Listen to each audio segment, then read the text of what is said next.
맛있게 하셨습니까? 네. 많이 주셨습니까? 네.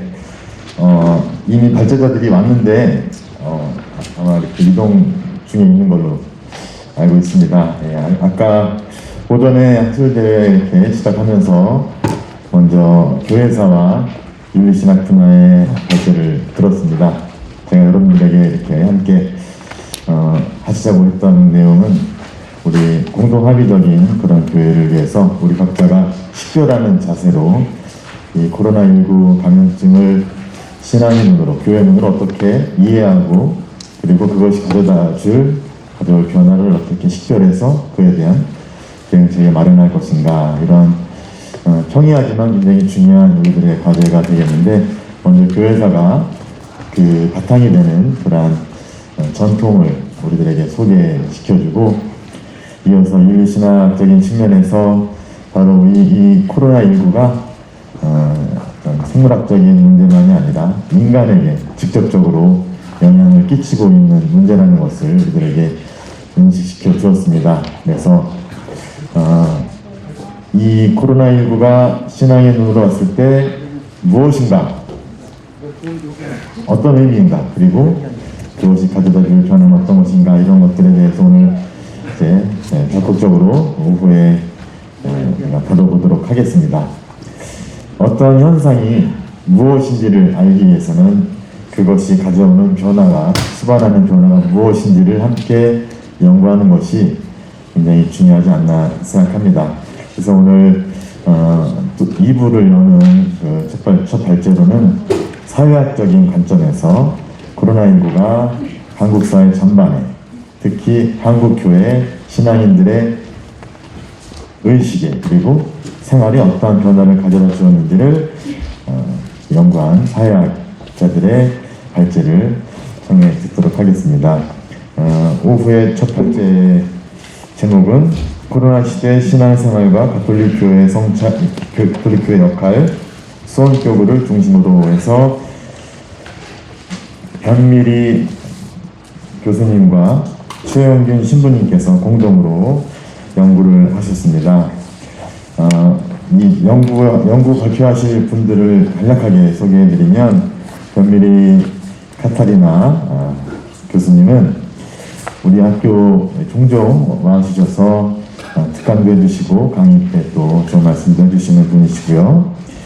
현재 서울연구원 도시외교센터장도 계시고 서울시립대학교 겸임교수로도 계시는 분이십니다. 변미리 박사님과 함께 발제를 해주실 분은 최영균 신부님이시고요. 우리 수원교구 소속이시고 현재 호계동 성당 주임 신부님으로 계십니다. 신부님은 한국학중앙연구원에서 사회학 박사학위를 받으시고 저희 대학교에서 사회학을 계속해서 강의해주고 계십니다. 이 두 분을 앞으로 모실 텐데요. 먼저 변미리 교수님께서 앞부분을 발제해 주시고, 이어서 최현민 신부님이 뒷부분을 발제해 주시겠습니다. 어려운 자리 한 걸음에 달려와 주신 우리 변미리 교수님 큰 박수로 환영해 주시기 바랍니다.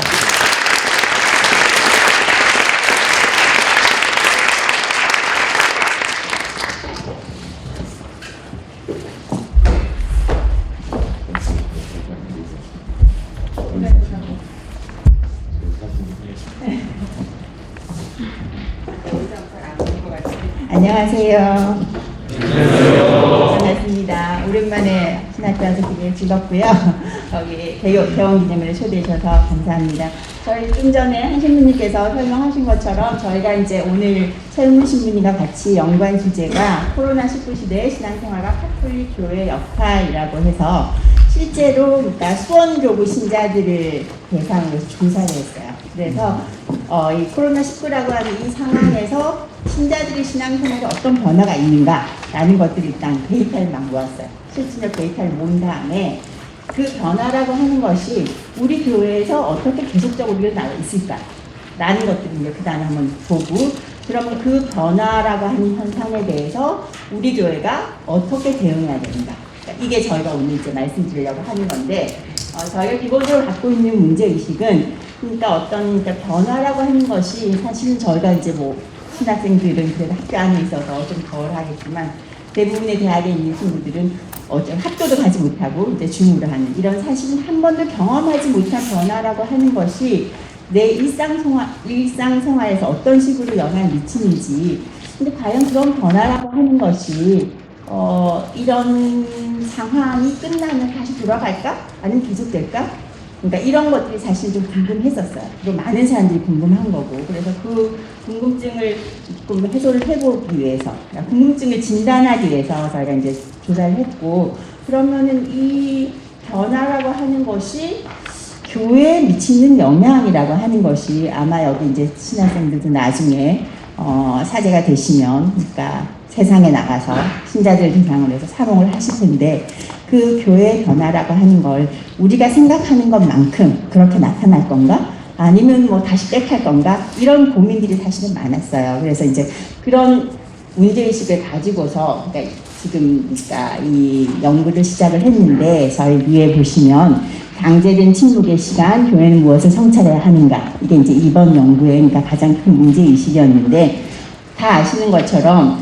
1년 동안, 1년이 훨씬 지났죠. 1년 동안의 시간에 어찌되었던 글로벌 팬데믹이라고 하는 한 번도 경험해보지 못한, 그렇지만 꼭 우리만이 아니라 전 세계적으로 한 번도 경험해보지 못한 어떤 시간들이 있었는데 그거의 핵심이 뭐냐면 예전에는 사람들을 끊임없이 모으고 만나고 하는 게 굉장히 중요한 덕목이었는데 사람들을 분리시키고 만나지 말라 그러고 일종의 이제 환경적인 요인이었던 거죠.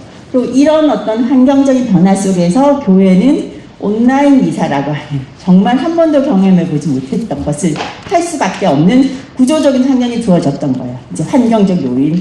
근데 사실 이제 이런 환경적 요인 때 어떤 그 뭐라 그러죠? 그러니까 새로운 환경이라고 하는 것이 교회의 변화라고 하는 것과 어떻게 맞닿아 있을까? 요게 두 번째 보시면 종교의 이상 약화와 종교 생활에 대한 성찰이라고 했는데 사실은 그 전에 그러니까 이런 팬데믹이 오기 전에도 교회 환경이라고 하는 것은 사실 좀 바뀌고 있었죠.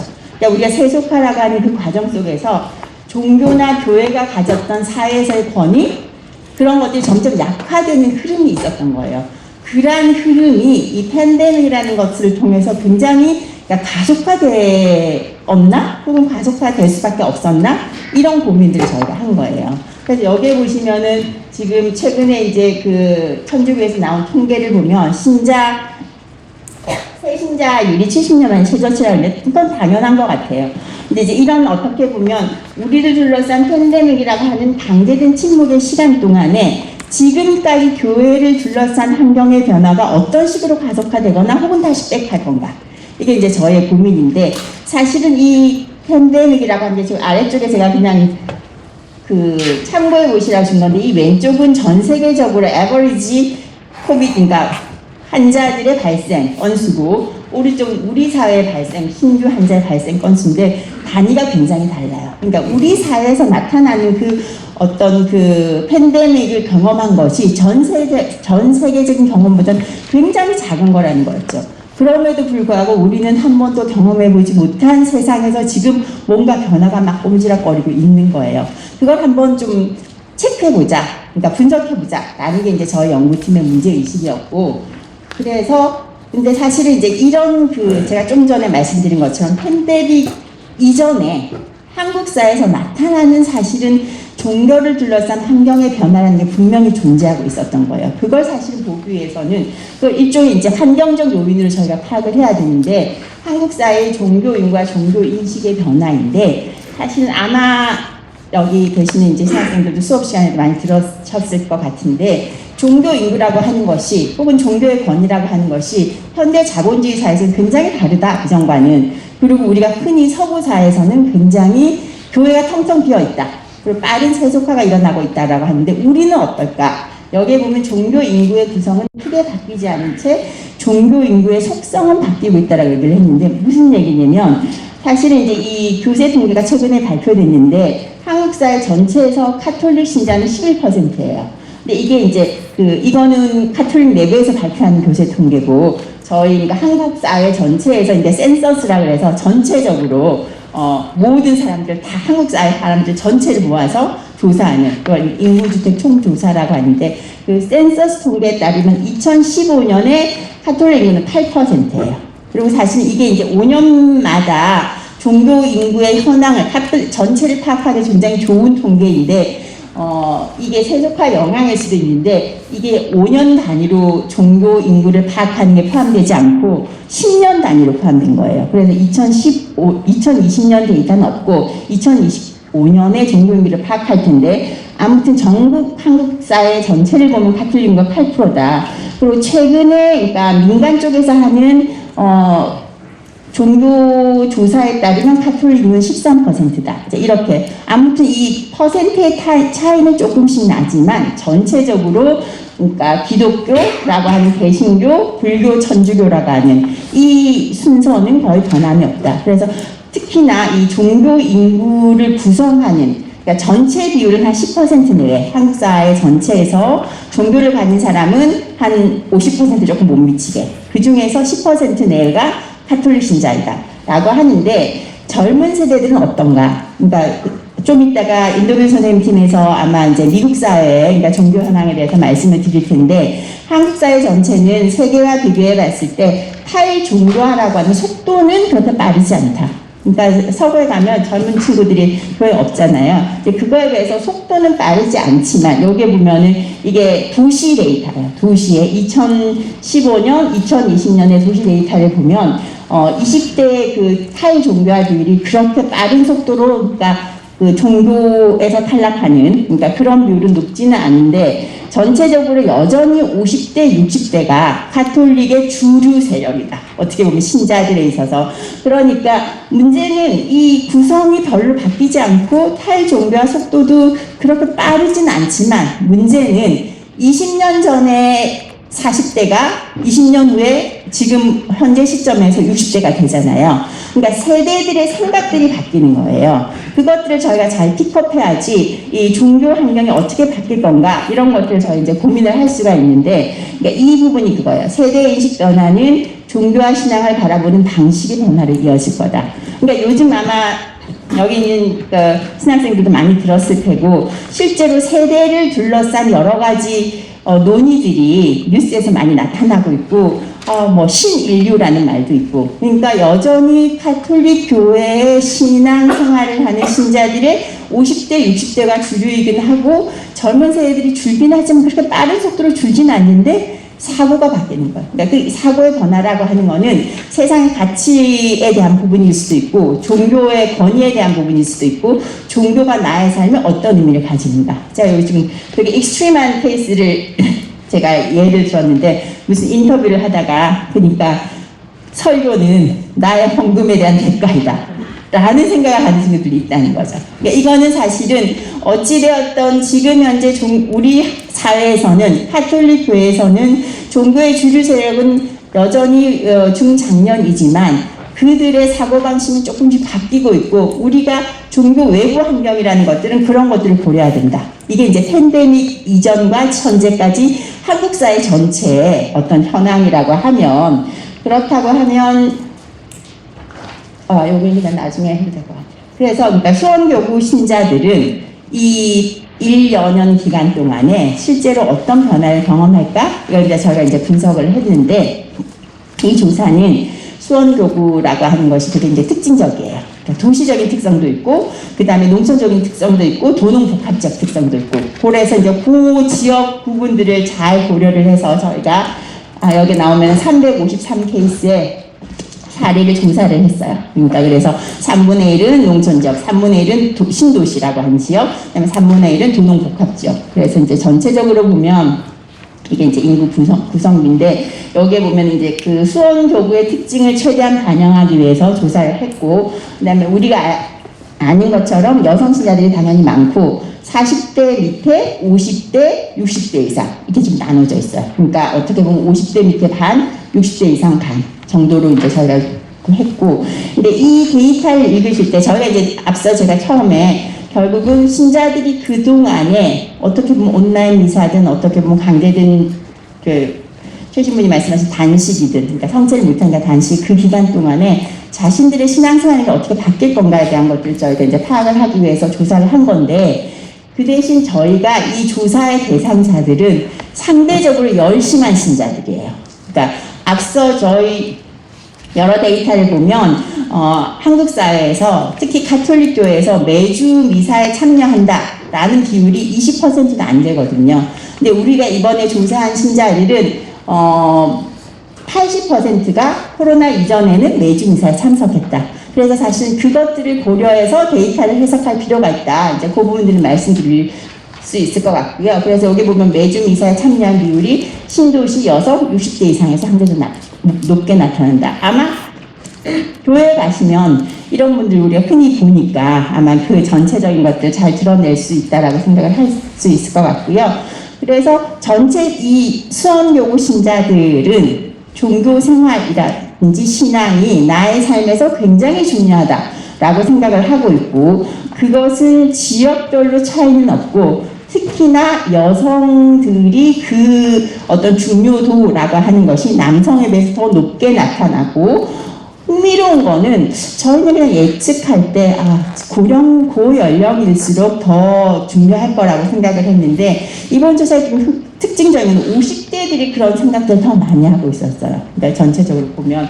근데 이 50대가, 지금 현재 50대가 어떤 특성을 갖고 있는지를 나중에 한번 좀 보셔야 돼요. 그래서 우리가 아마 여러분들의 지금 신학생들의 어떤 부모님 세대일 수도 있는데, 그 부모님 세대가 10년 전의 부모님 세대하고는 다른 생각들을 갖고 계시거든요. 이제 그런 것들 잘 파악을 해야 된다. 그래서 그러니까 이 지금 수원 교구는 제가 이제 여러 가지 데이터를 비교해 보면 종교의 중요성이 일반적인 가톨릭 신자들보다는 더 강하다. 저희가 조사를 해보니까 그런 특성들이 나타나고 있고요. 흥미로운 거는 생각이 맞나요? 저희가 그 가톨릭 신자의 특징 중에 하나가 신앙이 나의 개인 삶에 영향을 미치는 것보다 이 종교가 사회적으로 미치는 영향이 되게 크다라는 점을 훨씬 더 많이 생각하고 있어요. 그러니까 무슨 얘기냐면, 일반적으로 어떤 가톨릭 교회 신자들의 특징들은 종교의 사회적 임팩트가 크다라는 생각들이 되게 일반적이에요. 이거는 이제 저희 조사가 아니라 일반적인 조사를 보면 그런 결과들이 많이 나타나고 있는데, 마찬가지로 저희 이번 조사에서도 종교의 사회적 영향력 정도가 크다라고 인식하는 것이 여기 뒤에 합치면 거의 뭐 100%에 가깝잖아요. 그러니까 여전히 우리 신자들은 종교의 사회적 영향력이라는 게 크다라고 생각을 하고 있고, 그것의 연장선상에서 종교가 사회적으로 뭔가를 역할해 주기를 기대한다라고 해석할 수 있는 거예요. 이런 현상들이 저희가 이제 나타나고 있다라고 이제 보는 거고, 그 다음에 우리가 종교의 다양성과 관련한 여러 가지 논의를 하는데, 흥미로운 거는 개신교보다는 불교의 호감이 훨씬 더 크다. 그리고 더욱이 아마 이 같은 그리스도교이지만 개신교 교회에 대한 어떤 비호감 정도는 팬데믹이라는 그 우리의 경험 과정에서 사실 일부 어떤 익스트림한 교회가 보여줬던 영향이라든지 이게 이제 영향을 미쳤을 거라고 생각을 하는데, 보면은 개신교의 호감을 가진 비율이 10%밖에 안 돼요. 이것도 사실 저는 굉장히 놀라운 현상인데, 반면에 불교에 대한 호감 정도는 상대적으로 높다라는 거고, 여기에는 슬라이드는 포함되지 않은데 이 개신교에 대한 그러니까 호감률이라는 게 이슬람교에 대한 호감률과 거의 비슷해요.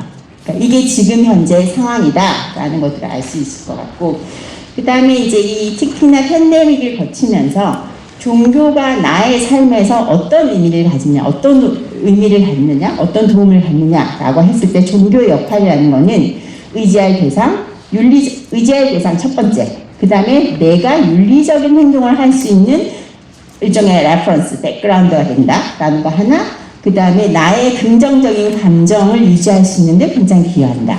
그러니까 이게 좀 흥미로운 대답인데, 결국에는 굉장히 개인적인 역할이라고, 종교가 갖고 있는 개인적인 역할이라고 한다고 하면 이건 종교가 갖고 있는 일종의 사회적 역할에 대한 어떤 그 기능이라고도 할 수 있을 것 같고, 그 다음에 긍정적인 감정이라는 건 심리적인 요소들, 특히나 이제 이 코로나라고 하는 뒤에 그 문항이 나오긴 하는데, 코로나 블루라고 하는 사람들이 뭔가 분리되고 고립될 수밖에 없는 상황에서 나의 어떤 정서적인 안정을 주는데 어느 정도 역할을 했다. 이게 굉장히 높게 나타났거든요. 이런 것처럼 일상생활에서 가톨릭 교회 신자들이 생각하는 종교는 의지할 수 있는 안정감을 있는, 의지할 수 있어서 안정감을 얻는 것이 제일 크다라는 이제 생각이 나타나고 있고요. 여기 보면 이제 그 평균점으로 이제 그 부분들이 나오는데, 흥미로운 거는 공동체성에 해당하는 인간관계를 맺거나 어떤 소속감이거나 이런 부분에 기여한다라는 비율은 상대적으로 좀 낮았어요. 그래서 이제 이 부분들은 저희가 좀 유의해서 봐야 된다라고 있고, 그 다음에 이제 코로나 기간 동안에 그러니까 신자들은 신앙과 교회 공동체의 소중함이라는 걸 굉장히 느꼈다라는 거 하나가 있고, 그 다음에 신앙 실천이라는 게, 그러니까 그 실천이라는 건 사실 개인 수준에 따라서 굉장히 다양할 거예요. 그러니까 그럼에도 불구하고 신앙 실천의 중요성을 인지했다라는, 그러니까 이게 어떻게 코로나19 동안에 어떤 게 되게 중요하게 생각되느냐라는 질문들에 대한 대답이에요. 그 다음에 이제 주일 미사에 꼭 참석해야 되겠다라는 그 문항에 대해서는 사실은 이게 반반 정도예요. 그러니까 그렇다는 비율과 그렇지 않다는 비율. 그러니까 이런 결과들을 보고서 향후 교회, 그러니까 코로나가 끝나거나 아니면은 앞으로의 미래의 카톨릭 교회의 신자들의 어떤 일종의 행동 양식의 변화라고 하는 것도 우리가 좀 더 인지해 볼 수 있는데, 하여튼 이렇게 나타나고 있고요. 그러니까 영적 관심과 실천이라고 하는 것들도 한 40% 그렇게 크진 않아요. 높진 않아요. 다른 항목에 비해서. 그 다음에 그 재밌는 게 온라인 콘텐츠. 그러니까 아마 미사를 통해서 평화방송 미사도 보고 아니면 분당에서 하는 미사도 보고 여러 가지 뭐 카톡을 포함한 그런 경험들에 노출되어 있기 때문에 그것에 대한 태도라고 하는 것들 우리가 이제 예측할 수가 있는데, 이제 이런 코로나19 경험이라는 게 이제 그런 영향을 미쳤고, 실제로 코로나19 경험 이후에 신앙심 약화라는 항목에 대해서 신앙심 약화될 것 같으세요? 라는 여기 이제 질문이 있습니다. 그랬을 때 신앙심 약화에 대해서 긍정한 반, 부정 반. 그러니까 지금 어쨌거나 이 영향이 한 방향을 확 쏠리진 않는다는 거예요. 지금 이제 신자들도 약간 새로운 건데 앞으로 계속 온라인 미사 하면 되는 거 아니야? 라고 생각할 수도 있고, 아니면 다르게 생각할 수도 있고, 이게 지금 어떤 고정적인 한 방향으로 나가는 것이 아니라 좀 지금 왔다리 갔다리 한다. 뭐 이제 이런 건데, 흥미로운 거는 저희가 사실은 그 미사에 매일 가지 않고, 오프라인 미사에 가지 않고, 이런 경험이라는 것이 나의 신앙심한, 그러니까 그리고 그렇게 할 수밖에 없는 코로나라고 하는 팬데믹 상황이 있었잖아요. 그때 신앙심이 약화되었다고 하는 응답자가 거의 반이잖아요. 근데 이게 글로벌 서베이가 있어요. 그러니까 실제로 팬데믹 상황 중에서 신앙심이 어떻게 됐느냐라고 했을 때, 신앙심이 강해졌다는 비율이 미국이나 유럽 등지에서는 높고 상대적으로 한국에서는 좀 낮게 나타나요. 그러니까 이건 우리가 추후에 계속 이제 모니터를 해봐야 되는데, 이런 현상이 뭘까? 이런 현상이 어떤 의미를 가지는 걸까? 그리고 이 현상이 앞으로 교회에 어떤 영향을 미칠 건가? 라고 하는 부분들은 우리가 이제 계속 모니터를 해야 될 것 같고요. 그 다음에 실제로 이제 앞서 이거는 말씀드린 것처럼 코로나 블루라고 하는 거를 그러니까 극복하는데 혹은 그걸 견디는데 신앙이 굉장히 큰 역할을 하고 있다라는 것들을 이제 우리가 발견할 수 있었고요. 그 다음에 이제 온라인 시청이라든지, 그러니까 온라인 미사라고 하는 게 지금은 그럴 수밖에 없으니 많이 하는데, 이제 이 행위라고 하는 것이 앞으로 어떻게 바뀔 건가, 이것도 저희가 이제 모니터링을 할 수밖에 없는 부분이에요. 그래서 이게 그와 관련한 부분인데, 미사, 그러니까 그런 온라인 형태의 미사나 아니면 뭐 교육이나 이런 게 한 40% 정도만 편안하다고 생각을 해요. 그러니까 여기 보통 빼고, 그러니까 편안과 불편함이 있는데, 그래서 사실은 이 코로나19의 경험이라는 게 어떻게 보면은 네트워크된 연결, 그러니까 대면 접촉보다는 네트워크화된 연결의 어떤 비대면성을 증가했는데, 그럼에도 불구하고 현재 신자들은 그 비대면성 혹은 온라인 미사에 대해서 그렇게 편안하게 생각하진 않아요. 그러니까 그게 이제 이런 현상이고, 그래서 사실은 저희가 이제 몇 가지 요소들을, 그러니까 실제로 그러니까 한 1여 년 기간 동안에 신자들이 어떤 식의 그러니까 미사를 하고, 그러니까 그다음에 그런 어떤 온라인 미사를 통해서, 비대면 미사를 통해서 그것이 자기 삶에 어떤 영향을 미치는지를 이제 파악을 해봤는데, 실제로 이제 그 가톨릭 신자들은 그럼 이 신앙생활을 하면서 혹은 자기네 삶 속에서 행복한가? 이게 요즘 굉장히 중요한 여러 가지 이슈들이거든요. 그러니까 결국은 우리가 종교든 신앙이든 아니면 다른 모든 사회 일상생활에서 행복한 삶이라고 하는 게 굉장히 중요한 요소인데, 전체적으로 보면 가톨릭 신자들은 행복해요. 그러니까 이게 이제 제가 이 얘기를 왜 드리냐면, 이게 이제 글로벌 리서치가 있고, 그 다음에 우리 한국 사회에서도 이런 서베이를 많이 하거든요. 그래서 상대적으로 비교해 보면 한국 사회 전체적으로 행복도는 10점 만점에 6.8점쯤 돼요.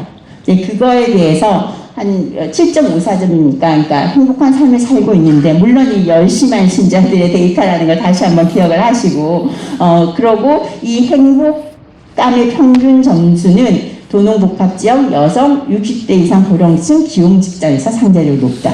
이것도 사실은 한국 사회 전체하고는 다른 비율이에요. 그래서 이런 어떻게 보면은 상대적으로 행복한 삶을 살고 있는 이 수원교구 가톨릭 신자들이 이 행복한 삶에 영향을 주는 요소들이 뭘까? 이걸 저희가 이제 분석을 해봤는데, 재밌는 건 여기 아마 잘 안 보이시겠지만, 자기 삶에서 신앙이 중요하다고 더 많이 느끼는 사람일수록, 그 다음에 코로나 기간 동안에 교회에 대해서 뭔가 궁금한 생각들이 더 많이 가진 사람일수록 행복감이 높다. 라는 게 이제 저희 서베이에서 앞파트에 나온 결론인데, 이건 사실은 신앙이 개인적인 어떤 삶의 질에 굉장히 중요한 영향을 미치고 있다라는 결론을 끌어낼 수 있는 한 파트거든요. 그래서 이제 여기까지가 제가 지금 어떤 조사 결과를 통해서 신자들의 행위 양식의 변화를 설명드렸다고 하며, 다음에는 이제 최 신부님께서 뒷부분, 그러니까 어떤 종교에 대한 인식 변화와 그것에 다른 가톨교의 대응에 대해서 말씀드리도록 하겠습니다. 감사합니다.